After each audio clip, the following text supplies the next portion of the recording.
Hey, good morning everybody. I think it's time to get this roofing on.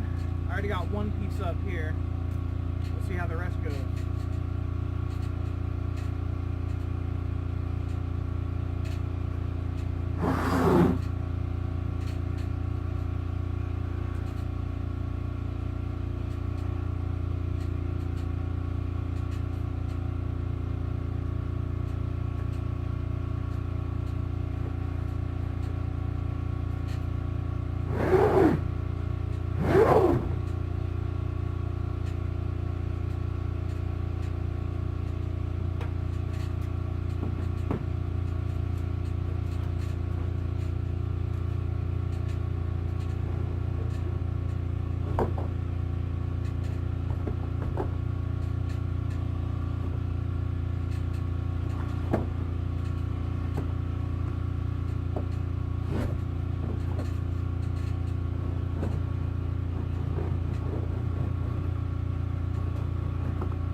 Alright, so I guess that's what it would look like.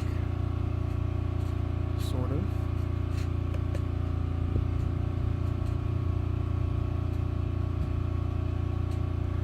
I could overhang more to the left because I have that gap there that I need to fill.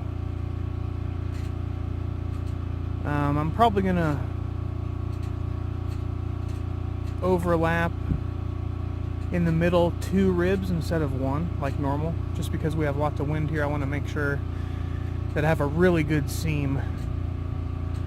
And also I need to make sure that, now that I think of it,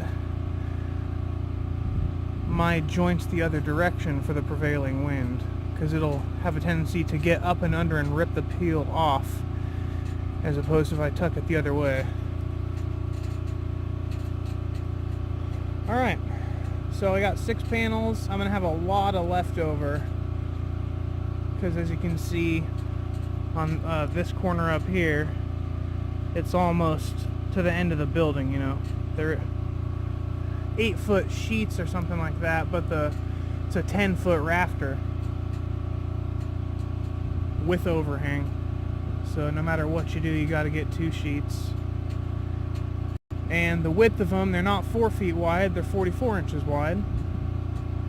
So even though this is an 8-foot building, it's still a bit wider because the extra 2x4 up here on both sides by 3 inches, plus the overhang on the side. So again, no matter what, you can't get away with just 2. And because I'm doing a double ridge overlap, it's going to be 3 panels. So ouch. You know, something like that's kind of painful for this small of a building. I'm going to have a lot of leftover trimmings and such. In the future, it might be better for me to get some actual true 4-foot wide panels, or maybe even a little wider, you know, like 50 inches or something like that, or 52 inches, so that with the overlap, it's 8 feet. And then I can just get a edge guard or an edge cap material and install it for cheap, as opposed to getting extra sheets of flashing, because they do have metal sheets that are 12 feet long standard, but they're the same small width as this. But alright, I got one of these installed here, not really installed, just kind of put in place to see exactly what it's supposed to look like. I still need to push the roof back evenly. You can see it's like way overhanging over here and not really much over here, which means it's not square. I'm just kind of putting things in a test fit, which is always a good idea. when you're going to install something permanently, just to see how it goes. Another nice thing is we can start to get an idea of what it's going to look like when it's finished, and why it's a good idea to cap these, you know, because wind will go, and sand mostly will go right in here, also go up in here, so I need to get something to basically cover this right here, and also maybe install a vent there or something like that. Okay, so basically what I was finding out is that all you do is you just grab this like this and just kind of push it under there. It's really not hard, which is nice. Go. And just kind of bring it up and do a little at a time so it doesn't try to cut this off right here.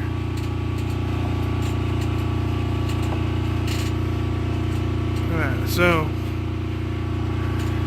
because I'm overlapping 2 ribs, it has 1 left over, but normally it would be perfect. Alright, so then you just put this in here like this. And I'm just debating whether or not I should go back in and install some fasteners or a staple or something to hold this down here, but I don't know.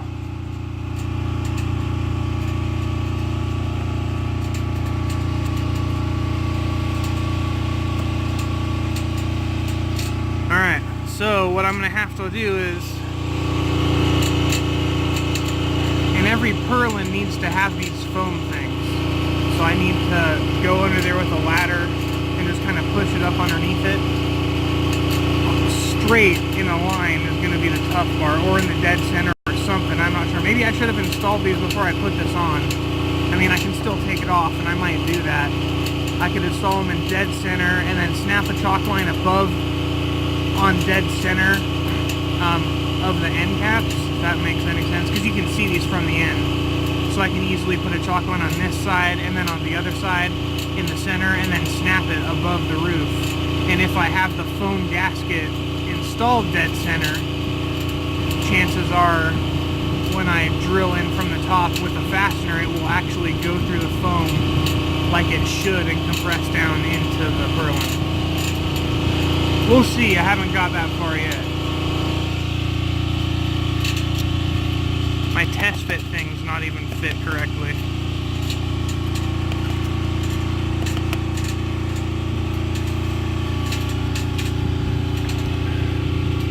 I've seen wood ones of these.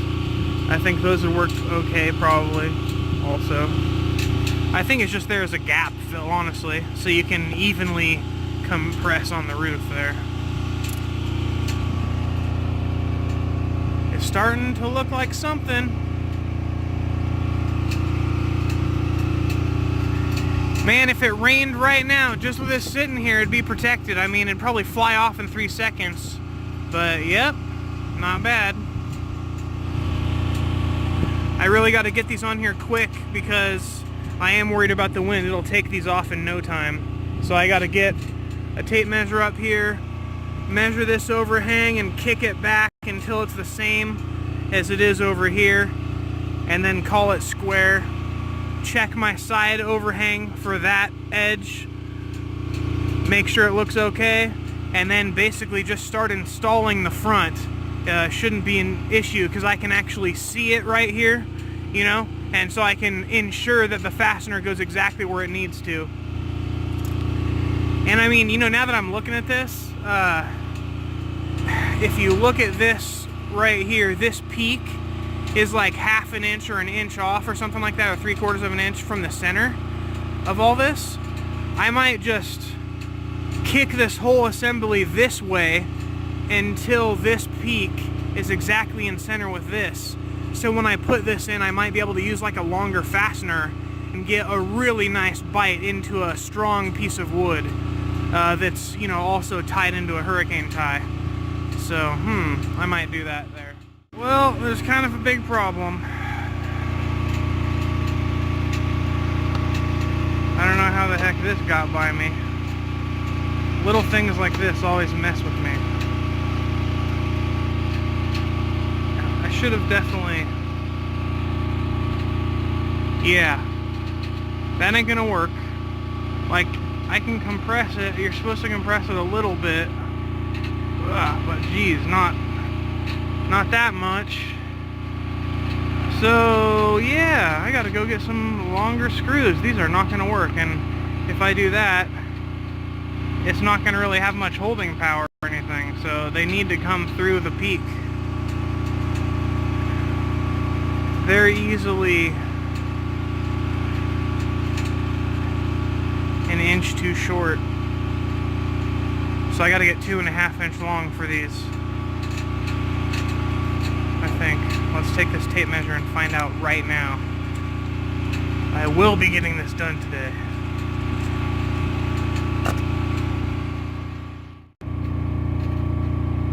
Yep, looks like 2.5 inch roofing screws. Geez, I've never even seen those.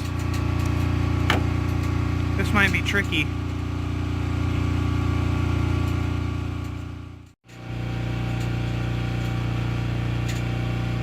It's working. Just a slight slope is enough for the water and ice to drain off. Well, the ice to melt and the water to drain off, so it's excellent. By the way, it's Thursday. I made it to the store, finally found 3-inch long roofing screws, and then we went out of our way and spent the whole day going to a giant city. Alright, so a slight modification.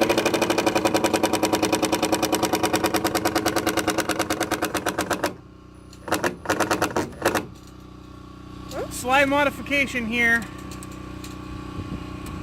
This hole was in the foam gasket where it should be, but I didn't realize the edge was so close that when we started putting in the fastener, it started to split this wood. So what we had to do is I had to take the foam gasket and push it away from the edge so that the fastener comes out away from the edge safely. I put 3 inches in. 3 inches in? Okay. Perfect. So basically almost dead center on a 1x6 if it were actually a 1x6.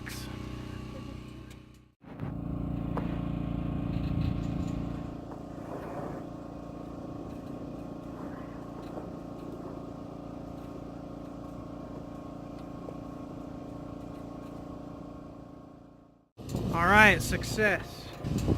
We have installed one purlin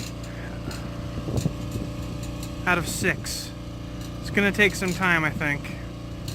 And also, we're in a high wind area, so we actually have to put one fastener per peak to make sure this roof actually stays where it's supposed to. I was gonna do it anyways, but the manufacturer stresses that. Alright, so here's what it looks like. It's not bad, it's kind of a pain, but we basically have 2 measurements that we take. We go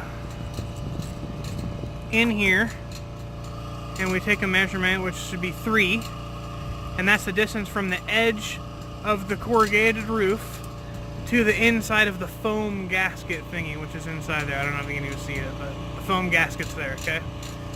Then we take a measurement from the edge of this to where the screw's gonna be. And then we line up and put it in. So for every single one, we're taking 2 measurements. It is a pain, but it's the only way we can ensure that we measure once or twice and sink in a fastener once, because I do not want holes in this thing that I gotta patch. So we're taking extra time to do it. Now we're going to take the ladders, move them to the side of the structure, and then get a chalk liner, line it up with the center of a purlin, and then snap a line on top of the roofing. And then we are going to go inside the structure and have a tape measure and line up this stuff, and then hope that our chalk line above lines up with the center of the foam gasket. Yeah, it's a lot to ask, but we'll see how it goes. Alright, that's good.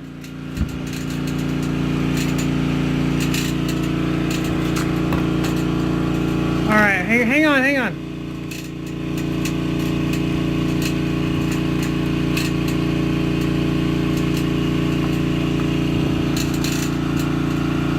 Okay, it's in line. We got this piece of cardboard here, cut this exactly the distance away we need this foam gasket to be. So I'm putting this up on edge and pushing the foam gasket. Okay. It's tedious, but it's working out nicely. Okay, so we're having a hard time measuring these. Some of the screws ended up going in front or behind the foam. So now what I'm doing is I'm having Bianca pierce the roof, and then I'm lining the foam gasket up to be dead center, and then making sure it hits. It's a lot more tedious, but it's how we gotta do it. Okay, so here we are.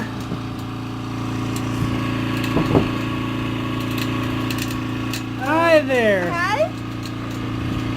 How's it going, Bianca? Nothing to see here. Move along. It's looking good. We're on the third set of purlins here. It's taking way longer than we expected, but it's awesome. It's turned out great. It's looking like a real structure now.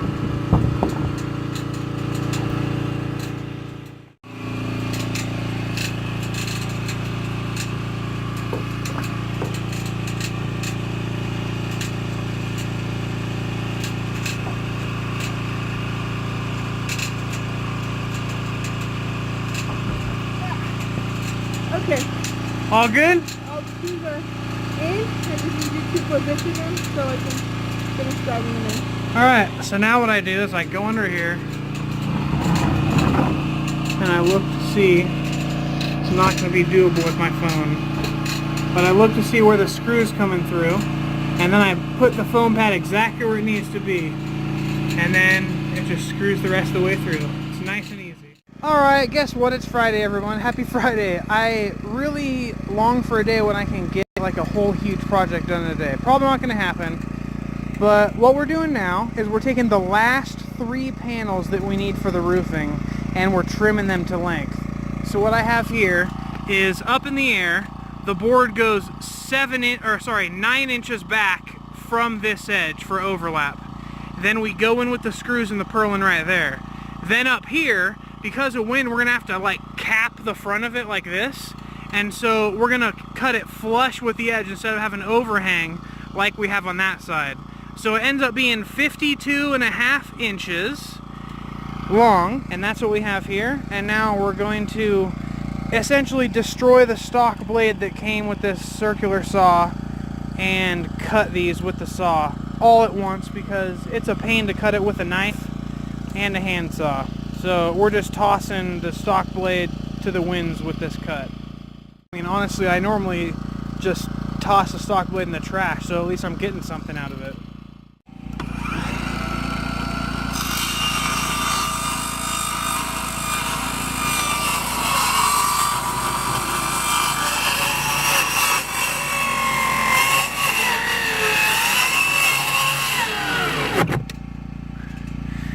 It's binding because the bend. We need a support underneath over there. If you grab that box of nails and put it underneath the end or something like that. Too tall. Too tall? I got one a half block. Hang on. We're up in the air. And, unfortunately, this thing is off like a full trough over 8 feet, or 10 feet. See that there? This is supposed to be sitting here. So it's off about this much. It's about an inch or so. It's annoying. It means the building isn't square up here, or these boards aren't sucked up together, or something like that. What we did is we squared this piece to the end of the building. So what we did is we took the distance like from the edge and measured to that face board. And if that board was warped like this, or that wasn't square along the back, that could have thrown our entire measurement off. So I'm trying not to be annoyed by it and going with the this is a shed idea. But I'm not even able to, if we look up here, get the fastener where it should be. It needs to go right through the peak, which would be outside wood. I don't want to block here, so I think what I'm going to do is I'm going to skip one and go in one, and then when I come and just wrap this around, You know, you can like kind of heat this up and wrap it around and then tag it in the side for like an end cap or a side cap. I'm probably just going to do that and just rely on the joining power of the edge for this particular one. I could block it, but I don't want to. Don't want to do that. Oh, this is not good. It looks like the purlin is splitting all the way down the length. Not good. What in the world are you doing up there, young lady?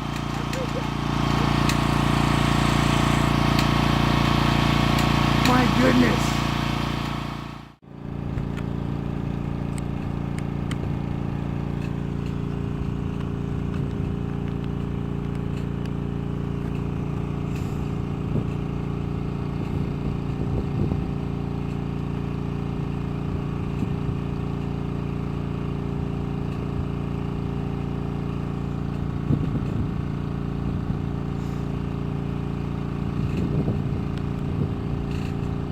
Now we're using a chalk line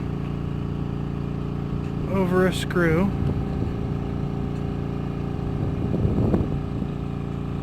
And then she's tightening it at the other end. And this is going to be basically an 8-foot ruler. And it's going to tell us exactly where to put in the fasteners. You know, we're doing it after we've already done like 4 rows, but it's alright. This is our first time doing this at all. In the future, we'll definitely be using this method. It's very nice. Well, it barely snowed last night. It is frigidly cold out here.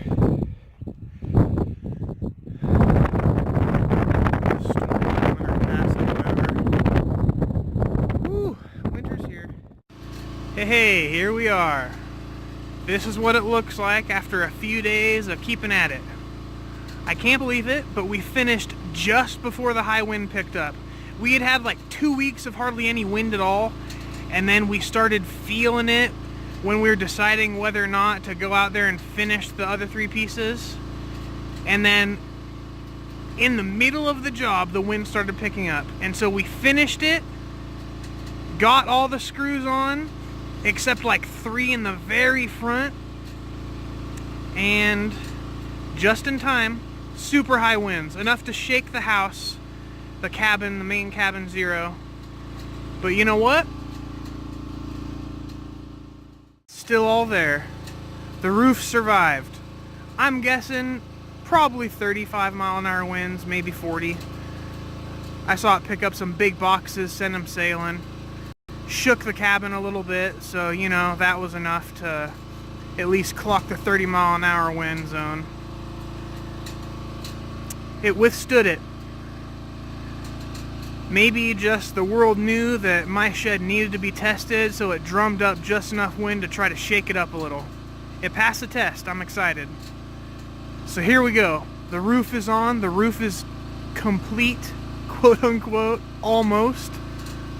All I have to do is come in here, trim this thing up here, and then this like ledge right here, and then the same on the other side, and then get the edge guards, I guess they would be called, and essentially a ridge cap, even though it's just a sloped, slanted roof without a peak. I'm gonna get something, and let's see if I can come over here.